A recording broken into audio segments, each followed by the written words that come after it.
Hola, hola, buenas noches, bienvenidos al programa. Yo soy Jaime Bailey, hoy es martes 9 de enero, estamos saliendo en vivo, en directo, son las 10:30 de la noche aquí en Miami. En un momento voy a conversar con un señor que es muy inteligente, es analista político, es sociólogo, es director del Instituto Interamericano por la Democracia y se llama Luis Fleischmann. Y por añadidura, y esta siempre es una virtud, nació en el Uruguay, en la República Oriental del Uruguay. No se pierdan a Luis Fleischmann. Un gran placer recibir esta noche a Luis Fleischmann, que es un brillante analista político uruguayo, sociólogo, director del Instituto Interamericano por la Democracia. Bienvenido, querido Luis. Un placer estar aquí contigo, Gracias, Jaime. lo mismo digo, compartir esta charla contigo. Por favor, explícanos en qué nos hemos equivocado con respecto a Venezuela el año pasado. Fíjate, en abril, en mayo, los estudiantes en las calles, la dictadura parecía tambalearse. Yo de verdad pensaba que Maduro caía, que los militares se sublevaban y lo echaban. No ocurrió. Da la impresión ahora de que Maduro tiene más poder. ¿En qué fallamos? ¿En qué nos equivocamos? Bueno, yo pienso que hay varios factores y que obviamente no se coordinaron. Tú lo dijiste, primero, hay cierta expectativa con respecto a los militares en este momento. Los militares en este momento se han convertido como las guardias revolucionarias en Irán y como lo eran los militares, como lo son los militares incluso en Egipto. O sea, los militares no solamente son la fuerza armada que protege al país, sino también protegen al régimen y a la vez dominan gran parte de la economía. Son un partido político, el partido político más poderoso. Son un partido político y son también como una clase, son una clase empresarial, por así decirlo. Sí. Que en realidad el empresario es el Estado, pero ellos controlan, por ejemplo, toda la distribución de comida y otras tantas negocios en este momento cada vez más pasan a manos de los militares viven en casas de lujo, comen bien, como tú dijiste, y es una alianza cívico-militar que mantiene al régimen. Por lo tanto, era una ilusión boba la mía de esperar un golpe militar. No se lo van a dar ellos mismos si ellos tienen el poder. Totalmente, pero no era una ilusión boba. Lo que pasa es que los demás actores, particularmente hablo de los actores internacionales, o sea, los que tienen la capacidad de ejercer presión sobre el gobierno de Maduro, no lo hicieron. Ni siquiera el gobierno de Trump, que es mucho más propenso a presionar a Maduro que lo era Barack Obama, que fue un desastre total. Obama fue muy complaciente. Muy complaciente, aparte tenía un concepto erróneo de lo que era el gobierno de Venezuela. Él decía, por todos nuestros pecados del pasado y los golpes de Estado que apoyamos, tenemos que quedar bien con estos gobiernos. Hay que entender que ellos no nos quieren por las cosas que hicimos. Tenemos la culpa, nosotros tenemos la culpa de haberlo Totalmente, parido. Tenemos la culpa. Ahora, Trump... Y no entendieron que era un régimen totalitario. Totalmente. Ahora, Trump ha puesto más presión, pero no la suficiente. ¿Qué ha faltado? ¿En qué ha fallado? Bueno, primero lo que ha fallado es en la voluntad. O sea, Trump, el departamento... Encontrarse el problema, digamos, ¿no? Trump habló en contra de Venezuela y lo declaró como prácticamente un país, un régimen inaceptable. Sí. Incluso llamó a que el régimen renunciara y apoyó a los que protestaban. Pero tenía en sus manos poner sanciones y puso sanciones, pero no suficientes. No suficiente. Y, o sea, hoy, por ejemplo, de vuelta, hoy o ayer, 4 o 5 oficiales fueron sancionados. Sí. Hay que sancionar a todo el ejército en este momento. Sí. A todo el ejército. La presión tiene que ser que ningún militar venezolano, ningún político venezolano que está asociado al gobierno esté libre de sanciones. Que no se puedan mover en ningún lugar. Correcto. Pero totalmente dejarlos aprisionados dentro de Venezuela y no permitirles el movimiento. Quizá la sanción más dura contra esos generales corruptos es dejar a Maduro sin dinero. Que Maduro no les pueda pagar la planilla, la quincena. Y Trump no ha querido jugar esa carta. Estados Unidos le sigue vendiendo gasolina a Venezuela y le sigue comprando petróleo. Totalmente. La caja chica de Maduro proviene de dólares de este país. Totalmente, porque la mayoría del petróleo se vende, que produce Venezuela se vende acá. Acá, o del que cobra en efectivo Venezuela. Totalmente. El otro, a los chinos y a los rusos ya estuvo endeudado. Totalmente. Yo estoy totalmente en favor de que haya un boicot petrolero total y que a la vez se haga un bloqueo marítimo para que no puedan tampoco comerciar petróleo con otros países como China. ¿Y por qué no se ha hecho todavía? Hay falta de voluntad y por otro lado el Departamento de Estado ha sido extremadamente conservador, no en el sentido conservador ideológico, sino conservador en el sentido de no hacer nada. Prudente, cauteloso. Recordemos, el Departamento de Estado, ¿cuál es su función? La función es hacer amigos. Entonces ellos no quieren lo que se llama, en inglés se dice to rock the boat, mover el barco demasiado. Sí, sí. Esa es la verdad. Por ejemplo, ellos apoyan esa ridícula negociación que está tomando lugar en la República Dominicana, sin entender que el gobierno de Maduro es un gobierno totalitario que quiere permanecer en el poder para siempre, por generaciones. O sea, el modelo es Cuba, que fue el régimen, creo, más largo de la historia. ¿En qué ha fallado la oposición democrática venezolana? Pienso en Enrique Capriles, en Leopoldo López, en Ramos Alup, en Julio Borges. ¿En qué crees que se han equivocado, si acaso? Bueno, una es obvio, no haberse mantenido la unidad con un solo objetivo. Y el objetivo tenía que ser terminar con el gobierno de Maduro porque es un gobierno no democrático. Forzar la transición a la democracia. No lo hicieron. Conseguir apoyo internacional para forzar la transición a la democracia. No lo hicieron con efectividad porque no se unieron en torno a ese tema. Cada uno hizo por su lado. Y el último escándalo fue el escándalo de Ramos Alup, que simplemente prácticamente quiso unirse a toda la farsa de Maduro de haber creado la Asamblea Constituyente. ¿Fue un error que la oposición participara de las elecciones a gobernadores y luego no participara de las elecciones para la alcaldía? En mi opinión, fue un error de que parte de la oposición participó en la... No debieron. No debieron. ¿Por qué?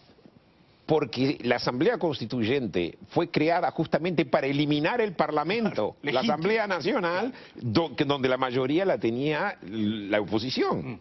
O sea, ¿cómo esperan ellos ir a una elección para gobernadores y que esa elección sea limpia? Correcto. Algo totalmente absurdo por parte de partidos como Primero Justicia y otros. Y si es tan absurdo y tan diáfano, ¿por qué lo hicieron? No pueden ser tan tontos. Son y no son tontos, son vivos en un sentido, son inteligentes en un sentido muy estrecho. Por ejemplo, en el caso de Ramos Alup, él creyó que podía correr para presidente y quizá ganar. Piensan en sus propios intereses, piensan y no piensan en grande, muy pequeñito. No hay un líder grande que pueda pensar en grande. Y que pueda pensar cuál es el futuro de la democracia, el futuro de las instituciones de Venezuela. Es una gran tristeza. Totalmente. ¿Crees que Maduro se va a reelegir este año? Y bueno, él lo que hace es fraudulento, en mi opinión. O sea, yo no tengo una evidencia clara, escucho mucha gente que habla de fraude, pero es obviamente fraude. ¿Cómo pudieron haber ganado tantas gobernaciones cuando en realidad no tienen ninguna legitimidad? Correcto. Eso fue fraude. Aunque yo no haya revisado exactamente las tecnicalidades, si el pueblo se está muriendo de hambre, si la gente está muriendo, no pueden haber votado a tantas gobernaciones maduristas. No tiene sentido. No tiene ningún sentido. O sea, Maduro va a seguir engañando. Como dijiste tú, ahora el autoritarismo se establece mediante elecciones. Empiezan por elecciones reales y terminan siendo elecciones de farsa. El modelo cubano, Ahora, el otro día leí el 2 de enero un artículo brillante de un economista venezolano que enseña en Harvard, Ricardo Hauser. Sí. Seguramente tú lo conoces. Sí. Realmente brillante. Y él, que no es un militar, es un intelectual, terminaba su artículo diciendo: Estados Unidos tiene que intervenir militarmente con el apoyo de algunos países de la región, del mismo modo que intervino en su día en Panamá, donde había una narcodictadura. ¿Qué opinas tú, Luis? Pienso que es distinto. ¿Por qué? Porque en este momento, primero, en el caso de Panamá fue algo muy rápido, las tropas norteamericanas salieron relativamente rápido, hubo las bajas fueron mínimas, por así decirlo. Si hay una intervención militar norteamericana, hay dos problemas, uno por el lado de Venezuela y otro por el lado de Estados Unidos. ¿Cuál es el problema de Venezuela? Simplemente que va a haber resistencia. Porque es un ejército más poderoso. Es un ejército más poderoso, va a haber resistencia y va a haber bajas norteamericanas. O sea, solamente no se va a poder hacer por ahí se puede hacer desde el aire y con la fuerza aérea simplemente obligar a los militares venezolanos a rendirse. Eso es una posibilidad. Si los aviones norteamericanos sobrevolan y les dan un ultimátum, o les dan como una especie de ultimátum y dicen los militares que abandonen a Maduro, les vamos a dar una amnistía, una cosa así, sí. si se habla de una intervención militar donde los norteamericanos van a entrar con tropas, va a haber mucha sangre. Y eso va a delegitimizar en Estados Unidos desde ya. Va a haber mucha oposición dentro de Estados Unidos. Mucho mayor que lo que hubo en Panamá, sin lugar a dudas. ¿No aconsejas esa salida entonces? Yo lo que aconsejo es mucha presión sobre los militares, presión económica. Económica, gasolina, petróleo. Económica, incluso cierto bloqueo militar. Una especie de bloqueo militar donde no se necesita intervención directa. No tropas en tierra, pero un bloqueo marítimo. Un bloqueo marítimo, exactamente. Sí, para que Venezuela no le pueda vender petróleo a nadie. Totalmente, y para... totalmente. Ahora, Venezuela hace dinero también y los militares hacen dinero con la droga. Eso también, o sea, y también la batalla contra la droga es otra cosa importantísima que Estados Unidos tiene que Creo que tu análisis es muy lúcido, porque si tú golpeas a los militares en el bolsillo y les dejan de pagar, a lo mejor ven de otra manera, Maduro, ¿no? Totalmente. Aparte ellos deben tener amigos y familiares que están pasando hambre también. Seguro, seguro. O sea, los niveles medios y más bajos dentro de los militares, o sea, una rebelión interna sería posible. Pero yo no recomiendo una invasión terrestre para nada. Tenemos que ir un momentito a la publicidad, seguimos luego con el gran analista político uruguayo radicado aquí en Miami, Luis Fleischmann. Le voy a preguntar cómo ve a Trump después de la pausa. Es un gran placer estar conversando esta noche con Luis Fleischmann, un brillante analista político de origen uruguayo. Luis, ¿qué te ha parecido este primer año de Trump? Bueno, es una pregunta que, digamos, la respuesta requiere mucho, pero vamos a tratar de resumirlo. Gracias. Una administración caótica, como lo muestra el libro de Michael Wolff, que en realidad no nos ha sorprendido a nadie. O sea, donde... No lo he leído, ¿lo has leído? No, solamente no cuando lo fui a comprar, la librería todavía no lo había recibido. El de Fuego y Furia, ¿no? El Fuego y Furia, correcto. Pero sí he leído varios, he visto todas las entrevistas con Michael Wolff, y he leído, digamos, los párrafos, pedazos, pero es suficiente para mí porque lo que yo había observado en realidad y todo lo que hemos observado se confirma de alguna forma. Dicen en el libro que cuando él se postula en 2016 no aspiraba a ganar, no creía que iba a ganar, simplemente quería consolidar su marca comercial, ¿no? Bueno, yo pienso que él no creyó que iba a ganar porque las estadísticas no daban para que gane. Pero yo pienso que él es una persona justamente que mide todo según ganar o perder. Y él quiere ganar siempre. O sea, él no se hubiese tirado a algo donde no hubiese pensado que iba a ganar. Recordemos que en las primarias, por ejemplo, arrasó contra 16 candidatos. Barrió contra 16 candidatos. Lo cual, obviamente, él podía haber parado ahí en las primarias, pero podía haber ganado y decir, bueno, ahora no quiero seguir. Pero continuó hasta el final. Pero continuó hasta el final. ¿Este primer año de Trump ha sido ganador? Bueno, lo que pasa es que yo como analista político no mido las cosas de esa forma, en el sentido de si es ganador. Claro, muy maniqueo. Muy maniqueo. Vamos a hablar de diferentes aspectos, ¿no? El primer aspecto es, si uno se fija en la política exterior, que es la parte que a mí más me interesa. Montaner decía el otro día que en ese punto ha acertado, por lo menos, en elegir bien a sus enemigos. Totalmente, o sea... Irán, Corea del Norte, tiene claro quiénes son los malos. Exactamente, cosa que Obama, con toda la sofisticación intelectual, no entendía, por ejemplo. Ellos llegaron a creer que había un Hezbollah moderado y un Hezbollah extremista. Que no hay. Que no hay, es como decir, hay un Al-Qaeda moderado y un Al-Qaeda extremista. Exacto. O sea, tenían fantasías de todo tipo. Trump es al pan, pan y al vino, vino, y en ese sentido se impusieron sanciones sobre Venezuela. Con Irán le dice, acá yo no soy Obama, o sea, tenemos un acuerdo nuclear, pero a la vez tú te sigues expandiendo, estás en Irak, estás en Siria, estás en el Líbano, estás en Yemen, no te vamos a permitir.